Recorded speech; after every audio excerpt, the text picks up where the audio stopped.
in this episode of the Smarter Artist Show. Well, that's fun. So I'm actually curious. Like as a listener, how is the show? I enjoy it, and I hate myself. So, like, I Right, love but I mean, 2/3 of you the could be show. watching The Pit on HBO. You still hate yourself, right? Like there's no off switch for that, is there?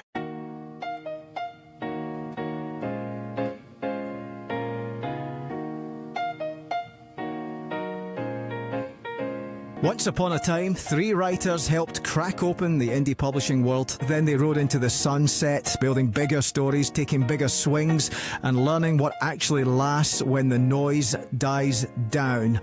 Now the band is back together, older, sharper, and uninterested in shortcuts. This is the Smarter Artist Show with Sean Platt, Johnny B. Truant, and David W. Wright. It's the same 3 voices you know talking about the craft and commerce of storytelling, from the work they're creating to the TV shows and movies they can't stop thinking about.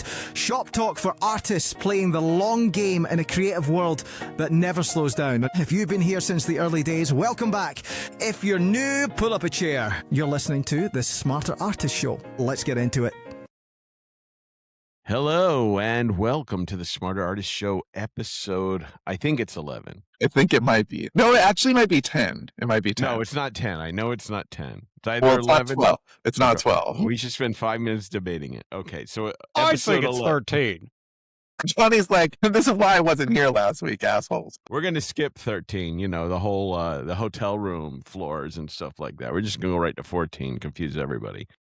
Anyway, yeah, I'm your host, David Wright.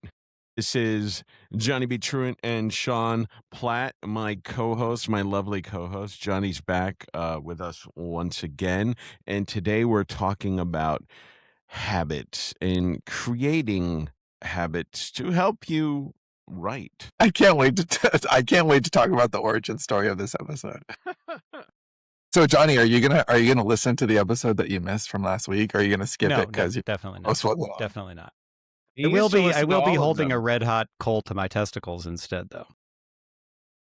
So, what do you have something cool for this week? That's too much off the bat. So I'll go last. Let me scrounge for something while I'm thinking. Dave, do you have something cool? Johnny finds a piece of gum under his desk. Yes, this gum. Gum is very cool. My something cool is a tentative something cool. Obsidian. Wait. Tentative something cool? Mm-hmm. Oh, I'm not sure if it's something cool yet until I know for sure that it's right for me. But I'm exploring Obsidian to, help me, plan stuff and. Wait, keep I track don't know of what stuff. Obsidian is. That an app? That's just his life. It's It's his hex code. it's like Notion, but on it's probably a little more elaborate than Notion. And Good, because elaborate things work great for you. well, it can be as elaborate as you need it to be. You can also scale it down and simplify it. And a lot of people use it for coding and other stuff. And I gotta look this up. a lot of writers use it. It's a popular app. I'm surprised you don't know about it. I'm It's gonna one say of the top apps. Well, I just want to say what is the app that's gonna save Dave? Because The app that's going to save Dave sounds Fuck like a off. great. actually, I have heard of this. Because Dave, how many apps have worked for you before to keep you organized? You know what? Fuck you. Well, you know what? I retract my something cool. I'm done. Goodbye. I'm not. Wait. I want to hear what are you hoping that Obsidian does for you, or should we save this for the habit conversation? I hate you. Well, it sounds like it would tie into the habit discussion, unless we're Yeah, talking yeah. about like none habits. I'm just catching up here. Okay. Obsidian often. Tiago Forte is a guy that wrote a book, Second Brain, and Obsidian is a lot of people use it as their second brain. And considering how forgetful I am, I want something to keep track of things. Like when I'm looking for something cool, I don't remember a movie I watched last week. Well, I can just go right on there, see what movie, what I liked about it, and all that. So Will I'm a just second looking- brain will a second brain help you remember the rules of writing a screenplay? I really, really hate you. You got to just give up. Just simple formatting. Will it help you? Will a second brain help you know what a slug line is? I'm going to slug you in the line. Oh, all right. Weirdly, my something cool is also an app. Look at you. Does it also have a hex code? No, this is an Will app help that you be less of a douche. no, I don't think it will help me with that. But it is awesome. I'm only on day 2 of using it, and I love it so much. So I was in a workshop last week, and this app was mentioned as it wasn't a highlight anything. Somebody was saying it as a by the way. Oh, and then I use Wispr Flow to blah blah blah blah blah. And I was like, wait, go back to that last thing that you said. And so a couple of days ago, Is it an ASMR app? no, it's not. It doesn't whisper sweet nothings in your ear. But what it does do, it's really cool. So it's like it keeps you from typing. And like I type a lot. In fact, my fingers are like kind of hurting right now. So like the timing of this is perfect. So I'm typing for hours and hours and hours a day. And a lot of the times I'm just like slacking or like it's very simple directions, and I can easily just talk. I mean, I'm very verbal. Like talking is easy for me. What? And so it's this like overlay that it knows whatever app you're using at the time. So you could just press the function key, or I don't know if it's different on a PC, but on a Mac, you just press the function key and then you just start talking, and then you let the function key go, and it fills in whatever app you're working with, the text space. But the accuracy is incredible. Dude, it's spelled Mauricio. All right. So like I've never had text spelled like dictation spelled Mauricio, right? So it fills it in. And so like I was doing Slacks all day yesterday. The Slack I sent you this morning, Wispr Flow. So it's just kind of cool. And I noticed because it said brought to you by Wispr Flow at the bottom. Well, I did get the free version. Not really. It's It's not actually really. Sean's new hip hop name. Mine is Sky Rizzy, I like it, Dave.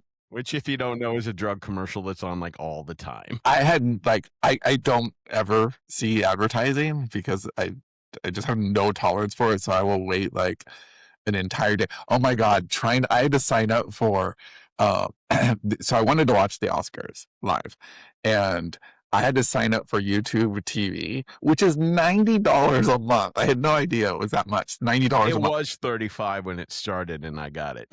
What the hell? Did you get grandfathered in? Do you still pay $35? No, Oh, they okay. raise the prices for everybody. Well, they gave you a 10-day trial, but it's like the only time. Like I don't watch live TV for anything because I can't tolerate commercials, but I also didn't want to not watch the Oscars. So I'm watching it, and yes, that is when the first time I saw an actual Sky Rizzy commercial. But I knew about them because SNL made fun of Sky Rizzy, and it was a pretty funny skit making fun of Sky Rizzy. So I did missed know that about one. Sky Rizzy. I have to catch. I want to know who named Sky Rizzy because it's such a bold name for a It drug. sounds like sounds like an extra from Train Spotting or something. It totally does. I was thinking it sounded like something that Tom on Parks and Rec would call himself. But yeah, And I by see the that. way, I've Yeah. been watching Parks and Rec with my son. Wait. Does it give you cold chills because of Aussies?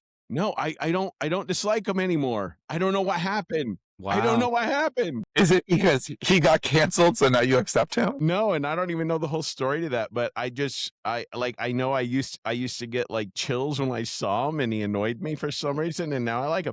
But to be fair, like some of the people I was best friends with, I hated at first for no reason whatsoever, just some thing at the bottom of my gut. Yeah, I remember the first time you introduced yourself to me, it was, "Hey, asshole, you stole my domain." And remember that guy who was from New York? Oh yeah, he's my best friend now. I would like to announce my something cool. You're quitting. Is definitely not Sean's audio. In case you guys don't know, he's coming to us from an empty bus station. It's very loud. Wait, I can't hear my audio. What's wrong with it? It's well, there you go. That's what's wrong with it. No, you sound like you got a megaphone and you're broadcasting into, I'm guessing the wrong input. I do have a real one though. It's actually kind of annoying, but also cool. Like so many things in life I'm just trying to find a rhythm with our current writing project, and I can't because I've just been traveling constantly. So tomorrow I'm going to Planet Comic-Con in Kansas City, which is going to be the biggest book selling trip I've taken. And I'm kind of excited to to see what happens. That's a lot of work to truck out to Kansas City from Austin and set up for 3 days and then haul back. But it should be interesting. I'm just picturing Johnny like carrying a whole bunch of suitcases full of books. Well, no, they're but it's going to be crates. Now, I don't know if you guys know this, but books are heavy. And if I could show you, like, I have a veritable mountain range of books over here. And I think I'm going to take like as many as I can possibly fit in my car, because you just don't know. Like, it's how many books do you take to something like this? Well, okay, but I actually have 2 dimensions of that, because it's not just how many books do you take of any given book. It's how much do you take of all the books? And then, like, a lot of people will buy full series. So, okay, so I can't just take Dream Engine. I have to take all 5 of them, that sort of thing. And how many people are going to buy them? So it will be a thing. But then I will at least have a benchmark for next year. I'll at least know. Sean was like, Sean just noped the fuck yeah, out. he was like, "Fuck that guy ragging on my audio. I'm out of here." Well, okay. Well, this should be a fun show now. Well, the funny thing is that I don't know if you've noticed this, Dave, but Riverside does a lot to correct your audio. So it's possible that nobody was noticing anything. But could you hear it? You could hear it, right? No, I couldn't hear the issue.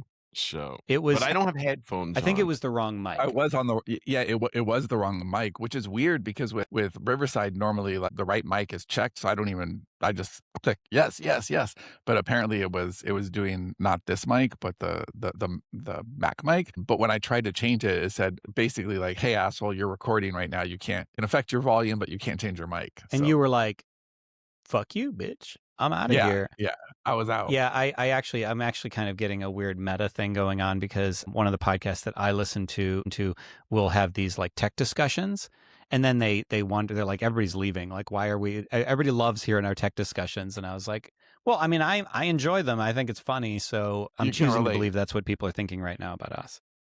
People email us and say more nonsensical tech discussions. Well, shit. I'm in. And tangents. Have we been getting good feedback?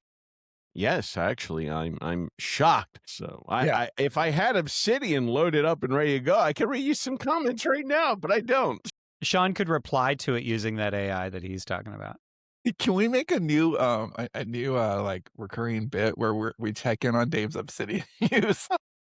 I really hate you. You are like the worst. The bit could be called "I really hate you." I mean, I think it works. You are like what am I? I'm trying to think of the right analogy for it, but like somebody that's trying to change something, but the other person knows them so well and knows no matter what they do, they're just gonna fuck it all up. Well, and you're like telling them you're gonna fuck it up before they even try. So why even bother trying? I would argue I've been your biggest cheerleader for, I don't know, a decade. Biggest cheerleader and biggest fuck with you person, right? It's both. Leader. Both of those are true. Both of those are true. But I still go asshole. Go asshole. You probably won't do it anyway. It's you can do it, but you won't. You know what?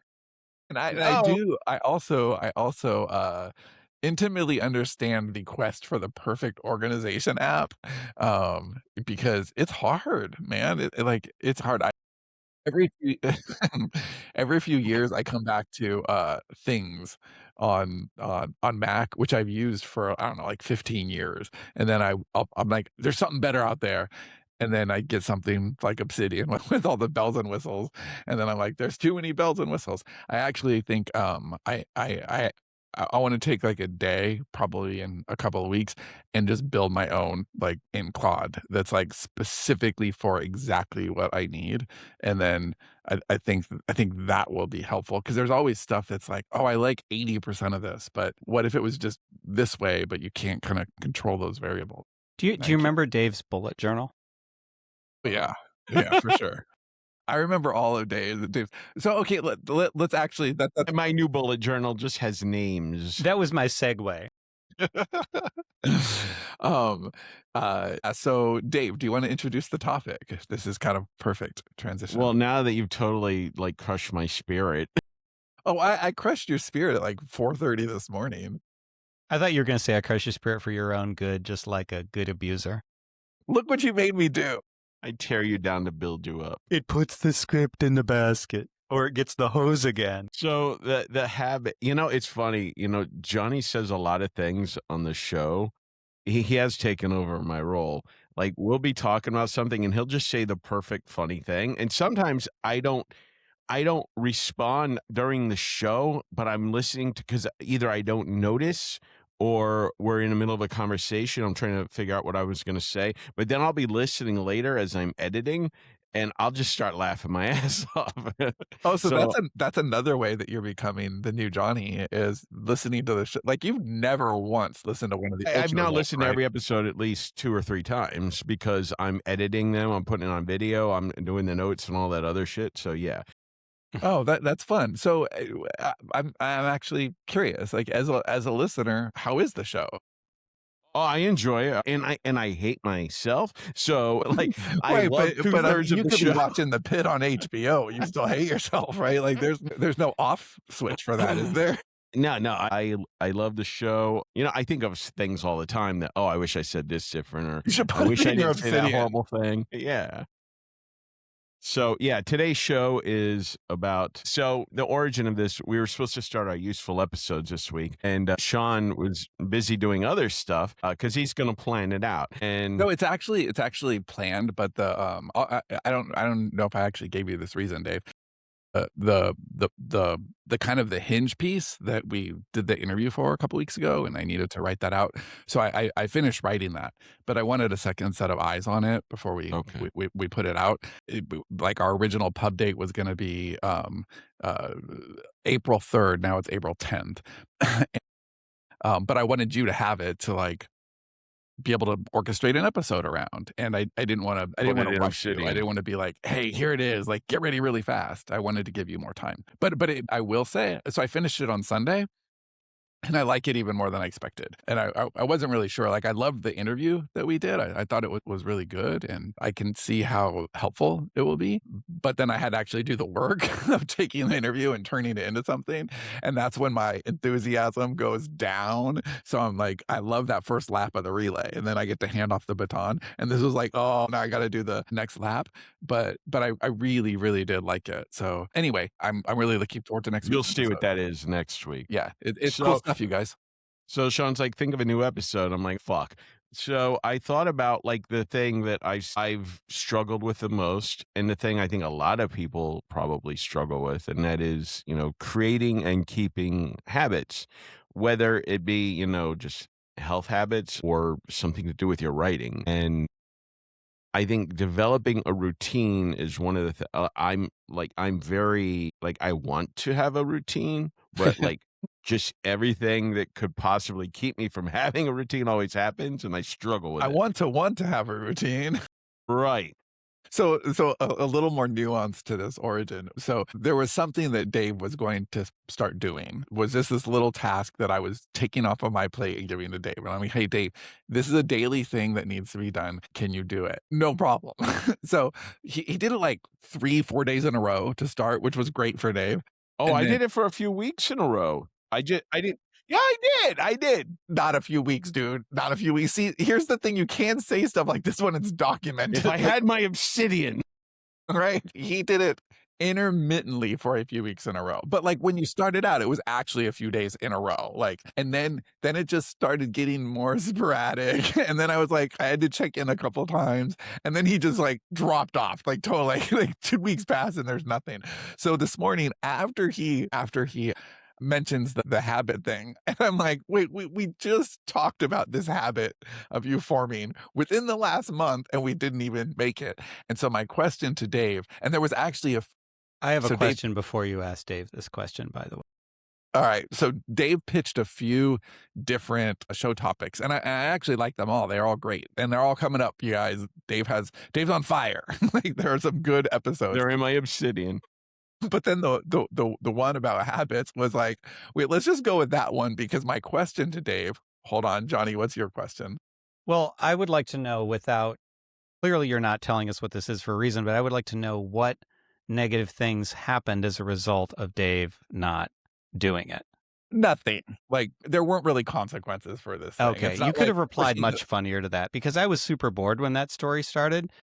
And I just started, and so what I did was I invented something that Dave had been told that he was going to do. And I just decided butt waxing. And if you go back and you listen to that conversation, it's like, well, he did it for a while and then it got kind of messy and it like really works. And so I was hoping you'd say something that would be a good double entendre, like it just, everything got all tangled up or whatever. So I have to push the lost button. That's exactly what I was going to say. It's not exactly pushing the button every 108 minutes, but no, it wasn't a big deal. It's a silly thing. It's like the easiest thing for him to do, which makes it more hilarious. But anyway, my question to Dave was, Dave, have you ever successfully done something for 30 days in a row? And the answer was no. There's that biggest cheerleader. Well, but it's because I want him to do something for 30 days in a row. So I just thought, well, that is the best episode is the habits, because no one wants to be able to develop habits more than Dave. And no one wants Dave to develop habits beyond Dave more than me. So like, let's workshop this live. Dave's Let's got get a it bunch going. of habits. They're just not the ones you want. I've had bad habits more than 30 days. Dave, what's a bad habit? Like 50 years in a row. that calendar's just full of X's. Dave, what is a bad habit that you've done 30 days in a row consistently? Oh, wow. Dig deep, dude. Make it hurt. We don't want any optimism here. Waking up. Are we talking about like how to develop good habits, like for the writing audience, right? Like writing Yes. every day, or what is that sort of the crux of it? Yeah, I think the idea is building muscle memory for things that you want to get good at, right? So my latest is songwriting. Like I want to get good at that, and I didn't really have I couldn't really justify the time. Like there's a lot of things that I'm doing, and I don't want to squirrel off, which is my new favorite term for doing things that I'm not supposed to be doing. It's Euphemism off. for masturbation. And well, it's creative masturbation for sure. And so I'm like, I can't really justify this, but it is. I also can make the legitimate argument that it's feeding me. It's helping me to grow as an artist and a creator, because I am getting nurtured. And I think that for all the must-dos I have in my day-to-day, it's nice to have some, creative may-dos. And so, but I also know that the best way to get better at something dramatically over a short or long period of time is consistency. And I don't know when we were talking about this. I think, Dave, was it during that interview where we were talking about strength finders and discipline? Maybe. Yeah, so on strength finders, you get the 34 strengths, and I forget what mine is. But it's in the bottom 4 is discipline. It's like either 31 or 30. Yeah, right? and I was surprised. And Dave was like, "You're one of the most disciplined people I know." And the thing is, like, I'm naturally not very disciplined, and I have to be disciplined to get all the things done that I want to get done. And so I create gates, like I create fences. I make sure that I have patterns in my life that help me to be disciplined. And so like the biggest one for me that has worked the most often is streaks. Like Dave just alluded to the red calendar, with all the X's, and that's from Jerry Seinfeld. And, I don't know if he still does this, but for like, I don't know, 40 years or something, he wrote a joke every single day. And the idea was to take a calendar and put a red X every day, and you don't want to break the chain.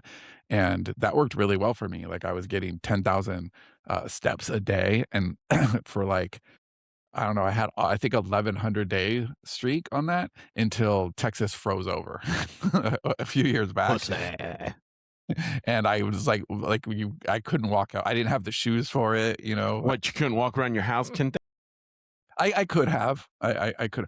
Oh, actually, no, it wasn't the freeze. I did make it through the freeze. It was a couple weeks after the freeze. I pulled my groin, and then And that's another euphemism. and I was squirreling off. It happens. And so I ended up like, this is no big deal. It's a slight pull, and I ended up getting my 10,000 steps. And then the next day, I couldn't walk.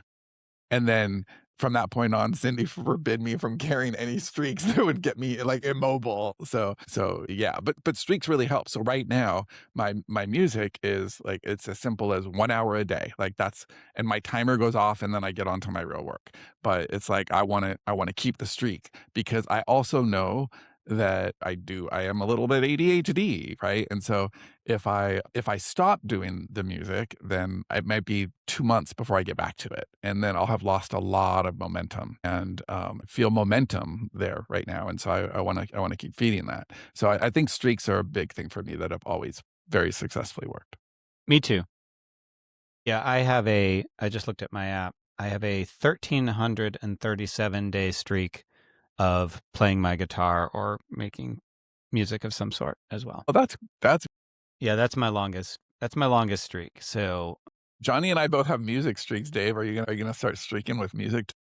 no, so much double entendre. This episode's full of it. I would love to play guitar. I suck at it.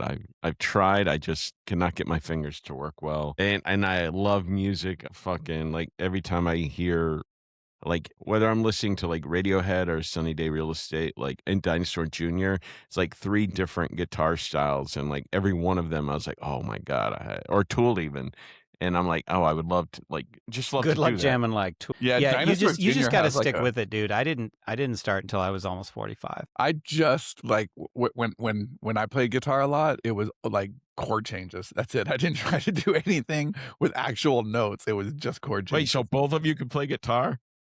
I could play a little bit, not like Johnny though. It's honestly though, just simple chords is really satisfying because you can do things like, I know that this is everybody's super fascinated with this music discussion as much as the tech discussion, but like the classic and the cliche in the learning guitar world is Wonderwall. Like everybody plays Wonderwall, but like Wonderwall has such an iconic. It has such an iconic strumming pattern that all you're doing is they're relatively simple chord shapes, and you keep your pinky finger in the exact same spot the whole time. And so you're like, I recognize this song. I could play this song. Like that's so anyway, and then for me anyway, and this is part of the habit discussion, success breeds success. So like once I have some positive reinforcement, like, oh, I could do, something that's stupid simple. It's like just CG A minor, whatever. Then it's like, oh, that sounds like a song I know. And then that encourages me to go on. Yeah, I'm exactly the same. I always wanted to learn an instrument when I was little, and my parents were like, "No." It was that and learning a language. Like, I was really into both of those Don't things, learn and things. yeah, like, I mean, my parents encouraged my creativity in ways like, "There's a bookstore around the corner. Go there." Like, "Stay out of our They didn't hair." want you playing noise. Right. How No, do we act creative just to get him to leave? yeah, there was none of that. So, but when I turned 16 and I got my driver's license, one of the first things I did was sign up for guitar lessons. And my guitar teacher's name was Mike, and I took 3 lessons. And by the end of the 3rd lesson, I could kind of play anything that Nirvana played. And that was enough for me. That was like, "Oh, now I can go home and write songs." And 3 months later, I had now time-wise, this is my dad had moved out, and so my sister moved downstairs, and we had this Jack and Jill, like, 2-bedroom suite, and she left, so I had 2 bedrooms all to myself. So one was my bedroom, and one was a music studio, and my friend Jimmy would come over. We had a drum kit, and we had a 4-track, and we were just, like, making music, and it was awesome, and I'm, like, feeling that energy again, 30 years later. I'm It's actually pretty cool. The music discussion is making me think of something that I think is tied into the habits, and that's so Dave, I'm just going to kind of ask you because you have had difficulty keeping habit streaks. I'm curious if the need to be good at it or perfectionism is Well, that's a part of great the question, problem. Johnny. Because what I thought about that, so this is a little bit roundabout, but maybe it's instructional. Well, maybe not everybody knows this, but you guys certainly know it. So I talk a lot about this musician named Bob Schneider, who I really like. And We know Bob. one of the things that I've heard him say a few times is he actually thinks that the less you know about music, the better you're going to be at creating it within reason. Because he's like, once you know it, then you're trying to do too much and you don't have that sense of just like playing around and coming up with something new and interesting. You're going to try to retread what other people have done. That's exactly how it was with writing for me. Like, I didn't You drop don't out know of that you school. suck. I didn't go to college, so I didn't know I didn't have to unlearn things that a lot of, like, practiced writers have to actually unlearn. I just went into it ignorantly. I didn't know that writing 10,000 words a day, like, I knew my fingers hurt. I knew it was a lot when I was writing that much, but I didn't know that that was a bizarre thing until like we were all talking about it and it was like, oh, well, that's unusual, right? Because no one told me it was like what Johnny said. Like I didn't go into it with any kind of knowledge. I went into it purely ignorant. So is that true, Dave? Like I would never call you a perfectionist, but you do want to You want to you do it well. you want to do it well. You want to perform. So does that keep Yeah, you? I get anxious about all the things that could go wrong. It depends on the thing I'm doing. If it's something that, I'm well versed in, then it it's more, I don't know, it's more difficult to explain that.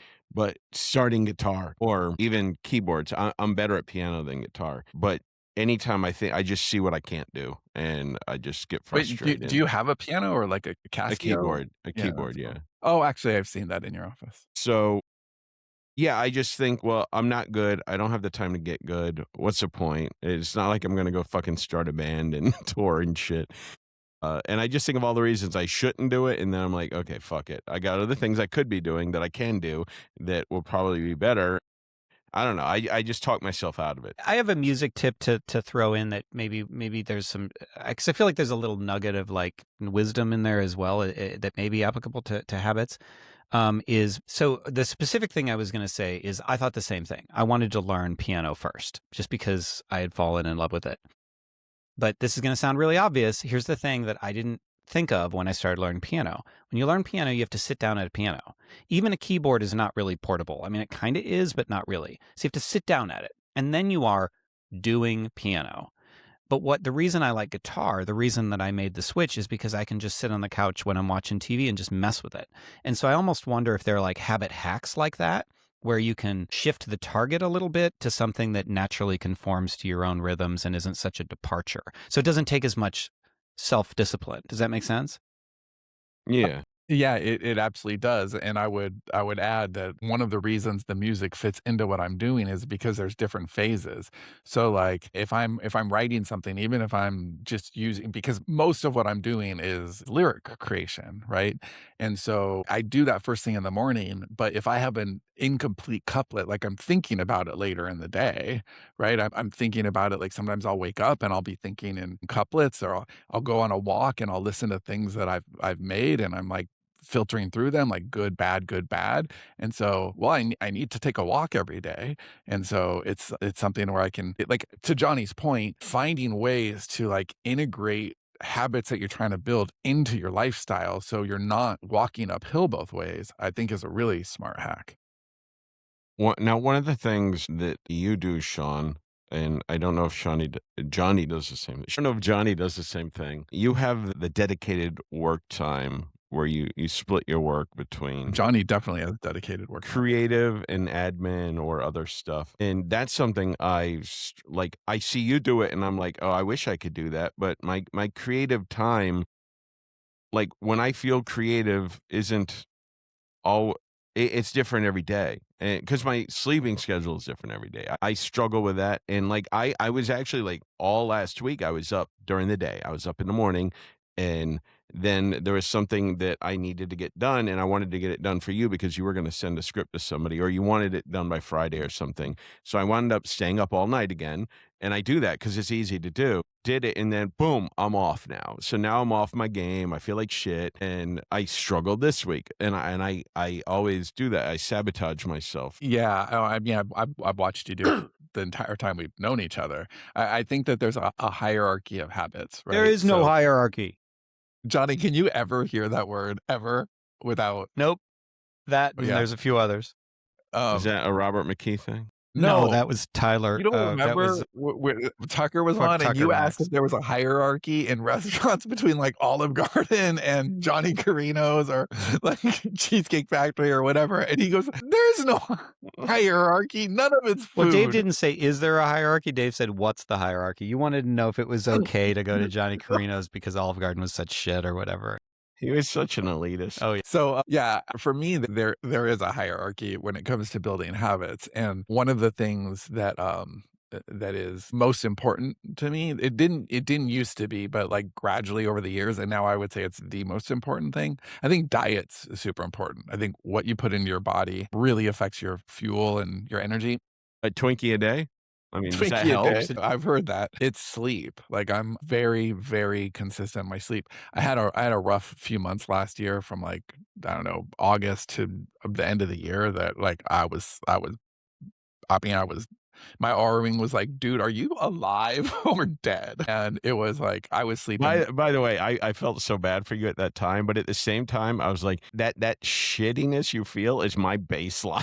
Like, that is me all the time. No, it was a rough spell, and it affected everything. Like, it affected how well I ate because of my appetite. It affected how, like, my brain wasn't working in the way that, like, I needed to function, to, like, like, make things and organize a company, and, like, I didn't have any of it. Like, I was struggling, and I think that if you solve that, then you solve a lot of things. And so, like, I'm an old man now. I don't have children at home, so I go to bed at 8:30, and I know that that's really early, but then I'm up at 4 o'clock, and I'm like, I'm ready to go, and I wouldn't wanna trade that. Like, I wouldn't wanna stay up till 11, and then either be too tired when I get up or, lose some of those hours that are really precious. Like, I love making stuff early in the morning. It's very quiet, and I feel very productive,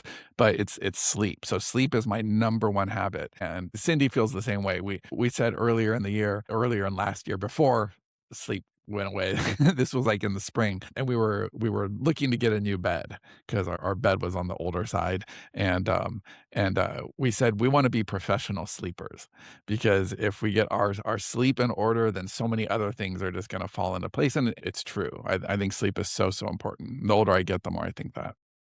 So did you buy one of those expensive Sleep Number beds? No, we got what's it called? Casper. The Casper Yeah. mattresses. Yeah, it's wonderful. It's the best mattress I've ever had.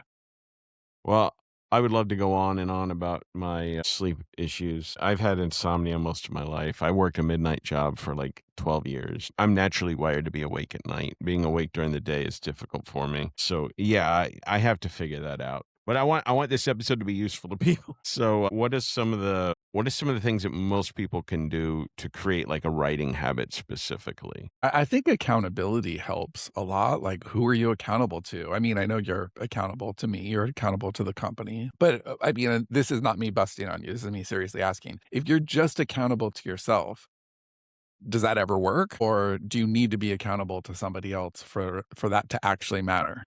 Here's the thing, like, I fucking hate deadlines because they give me anxiety. Self-imposed deadlines, less so. Like, I did a comic strip every weekday for nearly 10 years, and that's 4 hours a day minimum, and that was on top of a job I had in addition to it, and I didn't stop that until I got a job at a newspaper, and my schedule just became erratic as fuck. Yeah, I have been accountable to myself, but deadlines by other people, like, they just make me anxious. I like, worry that I'm gonna drop the ball. I think about all the times in the past I did drop the ball, and then there's a ticking clock, and then I can't sleep, and it just one thing feeds into another. What are we talking about, habits, or are we talking about productivity? Because habits in and of themselves, I would say, are a tool for certain things, and one of them would be productivity. So, like, is productivity the end? So let me just, part of the reason I'm asking this, and this is a little sideways, is there's a downside to your lack of a schedule, obviously. But I would argue there's also an upside. It may not be significant enough to You're making cancel it Dave out so happy right now. because he's so happy. He's just a joyous guy.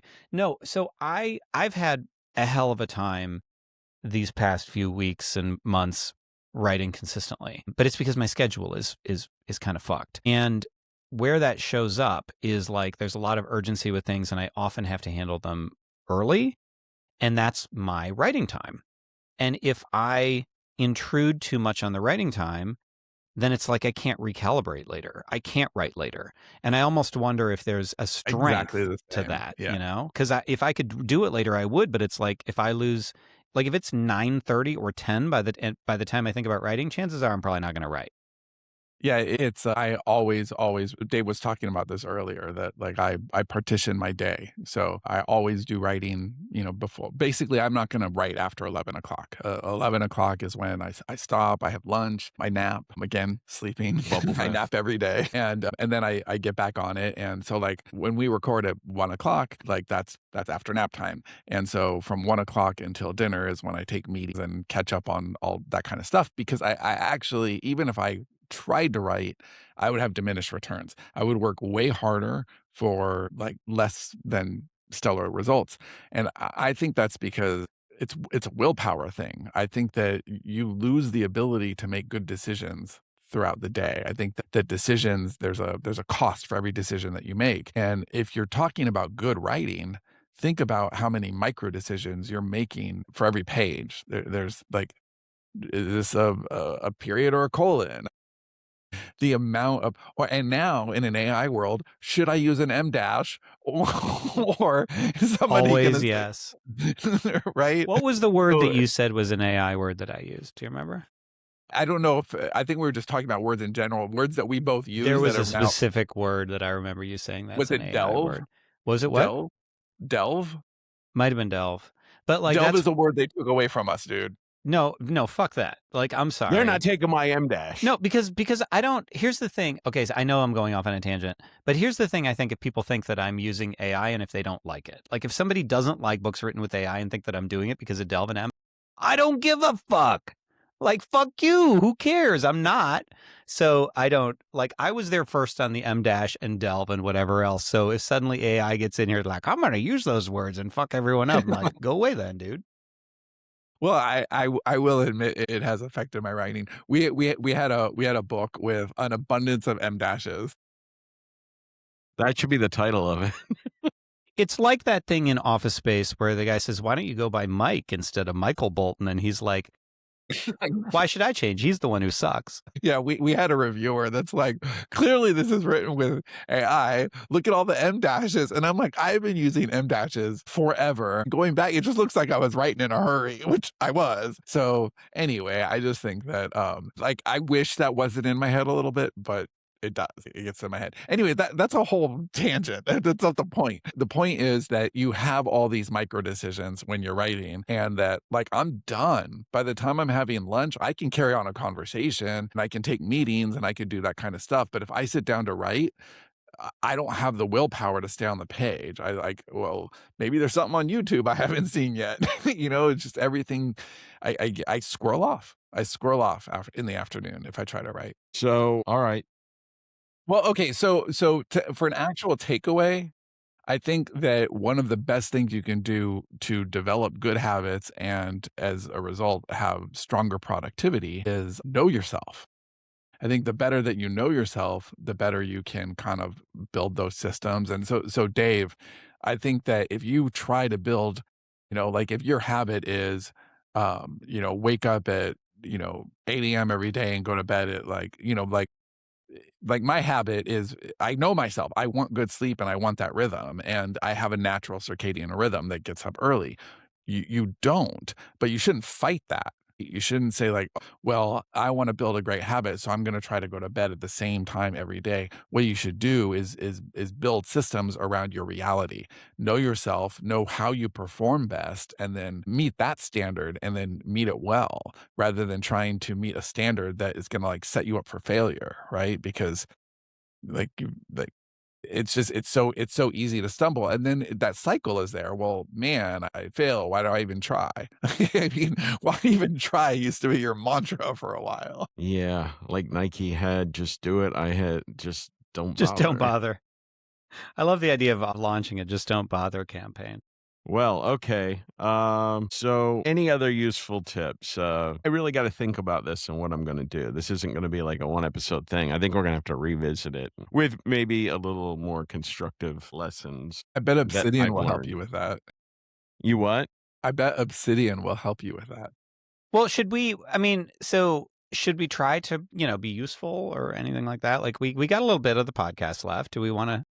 Yeah, what if we actually did try to, so 30 days seems to be the cliff that I've never seen. Amazon has their 30-day cliff. Dave also has his 30-day cliff, but it's usually like a 14, 15-day cliff. To be fair, like several years ago, I started a blog and a YouTube channel, I think, Project 30 Days, which I was going to try a new habit every 30 days. And I think I didn't even last the first month. I think that problem, honestly. I You were going to know. try a new habit every 30 days. That's the opposite of a habit for me. That's like a meta habit.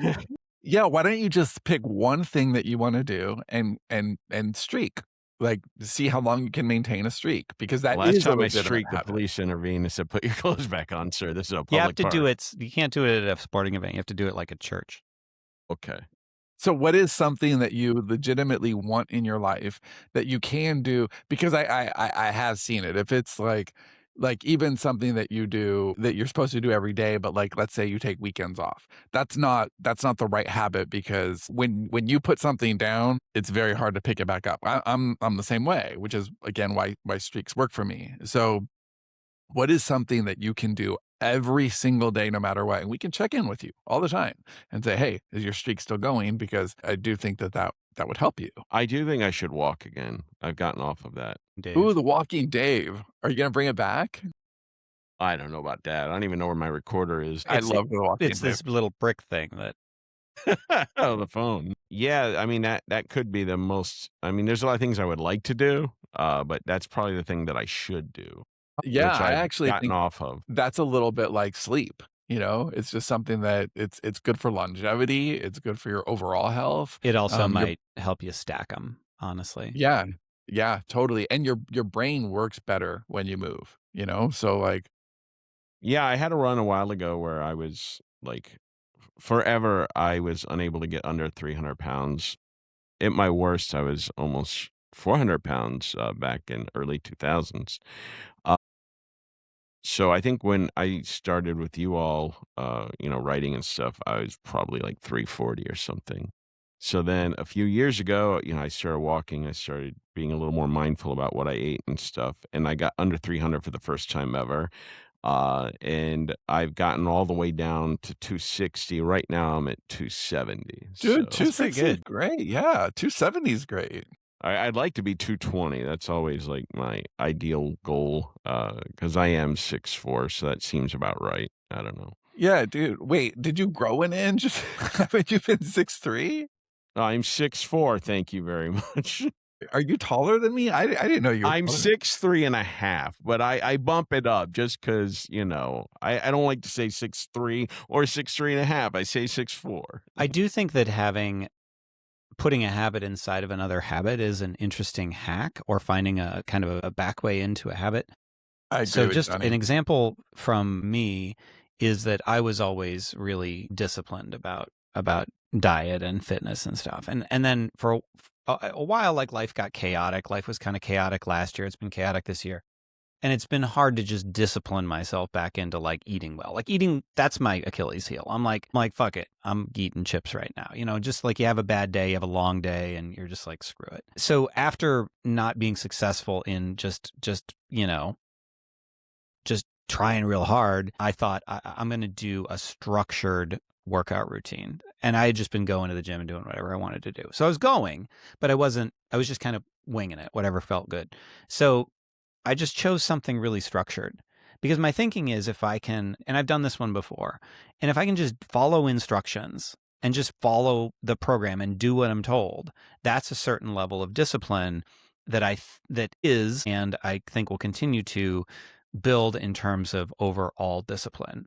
So it's like, because I'm telling myself and I'm committing and I'm doing this one thing that's very similar to what I was doing before, but now it's structured, then it's like, it gets easier to not eat shitty foods, which is a weird thing, but I don't think people necessarily think that way, that one habit can lead you into another, or you can build guidelines around a habit that then has magnified effects. Yeah, remember Steve Scott's habit stacking? I mean, that's all it is. That has always worked for me. Like, get one habit, let it feed into another one. And Dave, I love the idea of you walking every day. I think that you'll be healthier and happier and more productive. You can roll that habit into another one. Like what if you do learn to dictate and you're writing and walking? It is. I know dictation's been hard for you typically, but I mean, you were using StorySpeak for a while last year, and that was working for you real well. So like you can do that, go on a walk, and then come back home and put your audio up for transcription. And I don't know, dude. I think you should do the walk. So we're gonna start with that next week, with the Obsidian check-in. But you could also do something even simpler. I mean, so like if you you could come back from a walk and drink a protein drink or something like that, like a protein shake, like not one full of sugar or whatever. And that would just then that's a simple addition, right? So like you walk for a while and then you're like, okay, I feel a little better. I think I'm going to do this. And then like those things can compound over time. It's just small additions. All right, I will do that. I know Sean's got to get out of here, so we're going to end this Sean now. always Thank has you to get for out of here, listening. son of a bitch. Sorry, guys. We'll see you next week with a useful episode and a check-in with me. Both of those sound awesome. Sounds good. Bye. All right. Bye, guys.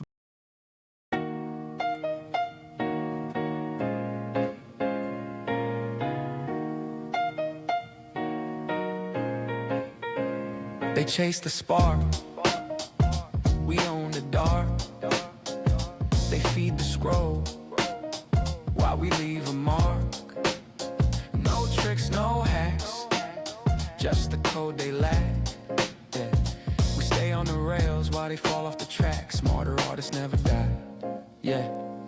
We don't lay stone for spectacle, don't frame for applause. We build the boring way with discipline and pause. They expect the penthouse view before the footing is set. A crown without calluses, a win without sweat. The craft is in the mortar, not the hunger for more. Not the facade that cracks with a hollowed out core. You want the trick, it's tedious, it's thankless, it's true. Show up with intention till the structure starts showing you. They go fast, we go far. Paper planes versus iron bars. They chase spikes, we stack days. We build the house that never fades. Let them run, let them fly. Smarter artists never die. Yeah. Yeah. They chase vanity metrics that die at the peak. We pour the slow foundations while they sprint for the streak. We don't rent out retention to whatever blows through. We're setting corner posts for storms they never knew. We're not racing to the ribbon, we're widening the base. Let the footing fully cure before the frame locks in place. Every draft's another course, every session's a beam. We're not chasing momentum, we're constructing the dream. They go fast, we go far. Paper planes versus iron bars. They chase spikes, we stack days. We build the house that never fades. Let them run, let them fly. Smarter artists never die.